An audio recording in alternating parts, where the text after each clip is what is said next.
Top quality और consistent performance के लिए सिर्फ सिल्वर पंप। टॉप क्वालिटी और कंसिस्टेंट परफॉर्मेंस के लिए सिर्फ सिल्वर पंप, नाम याद रखना। प्रीपेड रिक्षा जी आहे ही इंटरनॅशनल एअरपोर्टला सुरू करावी ही मागणी 3 वर्ष आम्ही करतोय। आपले ट्रान्सपोर्ट मिनिस्टर प्रताप सरनाईक मार्चमध्ये मीटिंग झाली, त्याची ट्रान्सपोर्ट कमिशनर होते आणि ह्यांचे प्रतिनिधी होते मिहालचे अदानीचे।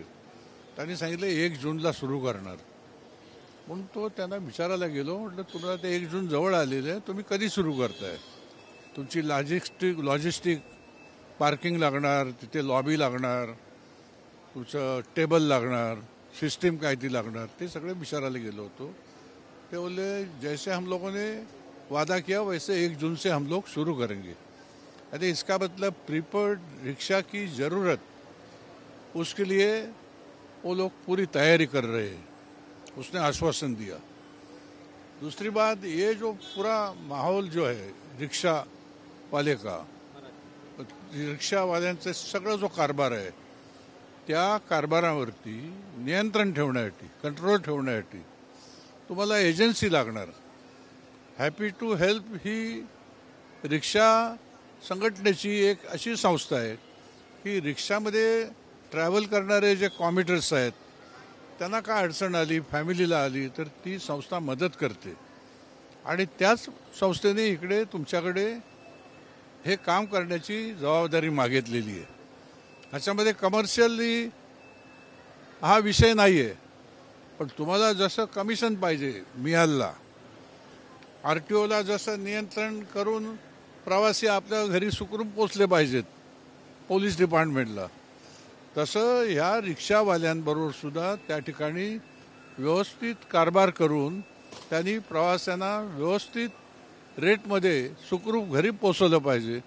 त्यामुळे हॅपी टू हेल्प या संस्थेला तुम्ही हा कारभार द्या, त्यांच्याकडून तुमच्या मिहालला जे कमिशन लागेल, जे तुमचे आहे नियमामध्ये, जे प्रीपेड टॅक्सीला आहे, तसं हॅपी टू हेल्प तुम्हाला तुमचं कमिशन देईल, त्यांच्याकडे कारभार द्या। तर त्याबद्दलचं त्यांनी आश्वासन दिलं आहे की त्यांचं जे प्रपोजल आहे जे आमच्याकडे आहे त्यांना फ्रेश प्रपोजल द्यायला सांगा। ते फ्रेश प्रपोजल आता 1-2 दिवसामध्ये आम्ही देऊ आणि 1 जूनला प्रीपेड रिक्षा सेवा इथे विमानतळावरती सुरू होईल ह्याची आम्ही खात्री घेतली। मुंबईकरांना भरपूर फायदा होणार आहे।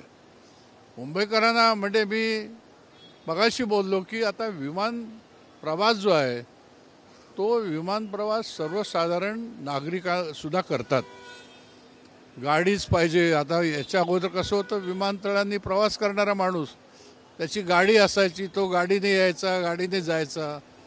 आता त्याला रिक्षा लागते, त्याला बस लागते, त्याला टॅक्सी लागते। म्हणजे विमान प्रवासामध्ये संख्या वाढलेली आहे आणि सर्वसाधारण मध्यमवर्गीय कुटुंबातला सुद्धा ह्या विमानतळापासून जवळ राहणारा त्याला टॅक्सीने जास्त भाडं द्यावं लागेल, रिक्षा असेल तर तो लवकर पोचेल आणि भाडं कमी होईल, असा नागरिकांना फायदा होणार आहे।